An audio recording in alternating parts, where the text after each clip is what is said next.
Hi, everyone. How's everybody doing? Good. Michelle Stewart, 14 Cornelius Lane, Baldwin Place, New York. So thank you, everyone. I don't know if you are all aware of this, but this town board, Mr. Scrano, you guys are trailblazers right now, okay? So there's two main issues, right? We've got the best on the local front that we're fighting. And right now we've got the moratorium in place, which is good. But we still need to encourage the town of Carmel to adopt a master plan that is appropriate and prohibits these battery energy storage systems facilities such of this size from being allowed in the town, right? So that's one issue. And you guys have gotten a lawyer. That's great. We would like to have some sort of an update on what exactly his involvement is going to be in supporting their town and adopting this master plan and some of their zoning codes, because there is that open comment that's coming up on September. So I just wanted to kind of reinvigorate the group and see where the lawyer is on that front.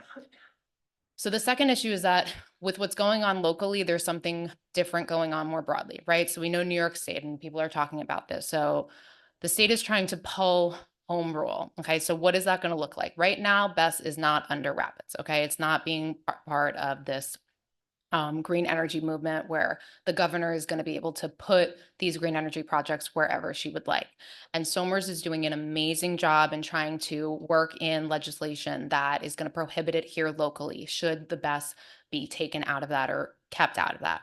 Now, we know that there is a summit coming up in September, okay, September 4th or 5th, where all the energy companies are being pulled in, and we're not exactly sure what that conversation is going to look like, but we can assume or inspect that it's not going to be something positive that's going to help our cause, right? So, what can we do to fight this? So, we need to think more broadly. So, for Supervisor Scrano, who are the other supervisors that we can engage in a conversation so that we can have a broader impact and a broader shared voice to come together and not just be Somers doing an amazing job, but how can we bring other people together from these different towns in terms of leadership?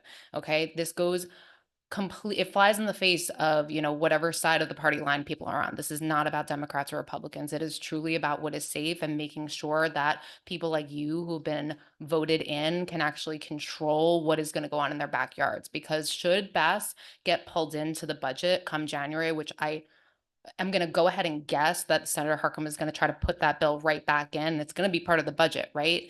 And so if we do not start thinking now about how we can, come together in Westchester, in as a state, towns, this is something that we need to start thinking about now, because what we don't want to happen is this wave to just happen and nobody is aware of it. We're trying to educate people broadly across the state.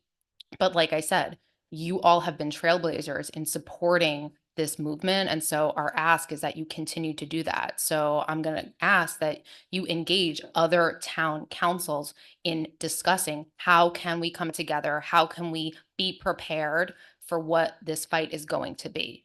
Because we can say it's not allowed in Somers, but if these buses get in Rapids, it doesn't matter what laws you put into place. They're going to end up here, and you have to think about the northern areas we live in.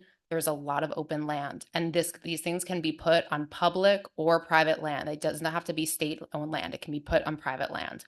That's the way Rapids Act is being put together. That's the language. So that's it. All right. No, thank you. Yeah. Thank you, guys.